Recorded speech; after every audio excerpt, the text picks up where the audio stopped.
This is problem 1.10 from Francois Tardieu's Backgammon Strategic Concepts book. Here's the position. We are blue. We've rolled a 4-3. Home board's on the bottom right. We'll look at three possible moves for the 4-3. As we're going through this, make note of the features of the position, the pip count, the strength of each player's board, and the threats facing each player. I'll give you my thoughts, what I think the pros and cons are of each move. We'll look at Tardieu's analysis with XG's feedback and Tardieu's summary.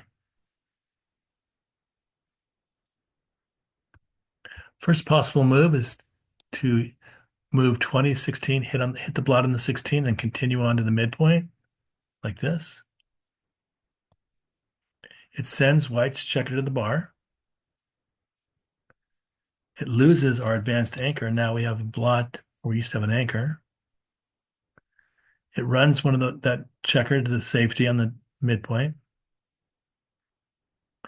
It runs when we're ahead in the race. We're ahead by 29 after the move.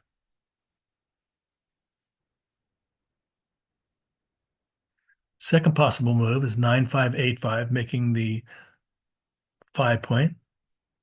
It also makes the rack like this. These 3 points, 4, 5, and 6, are known as the rack, considered to be the best 3 points in the home board. Making the 5-point is the golden point, and the 20-point is the golden anchor. Those are the two best, most valuable spots to have because the anchor on the 20 prevents us from being primed or blitzed. And having the anchor on the 5 prevents white from getting that anchor and allows us to either prime or blitz. It does leave the blot on the 8.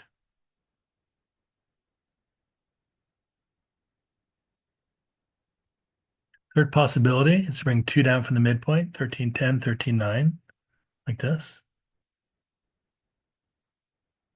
It does bring 2 builders into the battle. It strips our midpoint. Now we only have 2 checkers on the 13. It does keep our golden anchor on the 20. And it does make the 9-point.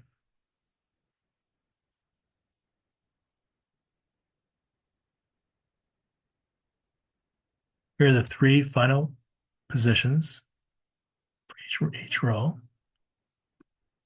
Here's the final position for 2016, 16, 13. Here's the final position for making the 5-point and the rack, 9-5-8-5. And here's the final position for bringing 2 down from the midpoint, 13-10, 13-9.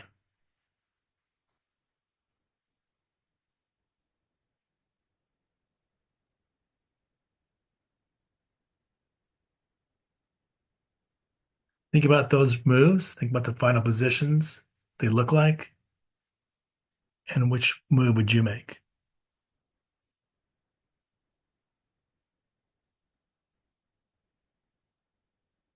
Let's look at Tardieu's analysis, feedback from XG. For the play where we're running for our anchor, hitting the blot on the 16 and continuing on to the midpoint, we are sending a blot white's checker to the bar, but he's going to be coming right back in. We only have 2 spots covered in our home board. Most likely he'll come right back on. It's a small temporary gain, and we're giving up a chance to make the golden point, 5, and we're also losing our golden anchor. The move, I say, is like burning a $100 bill to light a candle. It's a big price for a small return.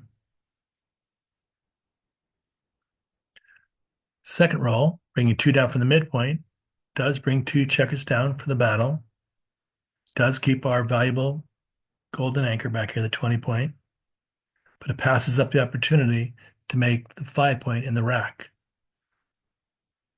We could do better with this move. By making the rack and making the 5 points, we have the 3-point home board, 4, 5, 6. We have the valuable 5-point, You also made the rack, and we still have our golden anchor, the anchor here, the best anchor, the best defensive anchor.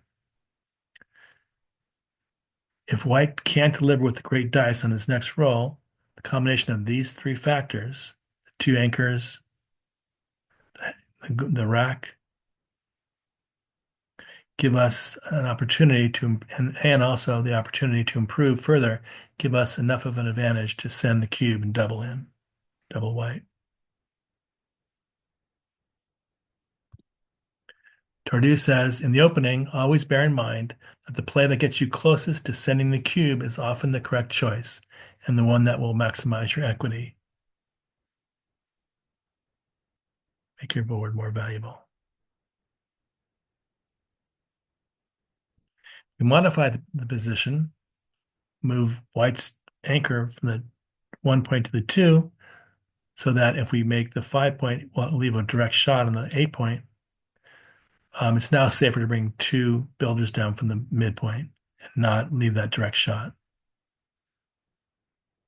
Note that the play where we're running from the back, hitting the blot on the 16 and continuing on, 2016, 16, 13, is a blunder still.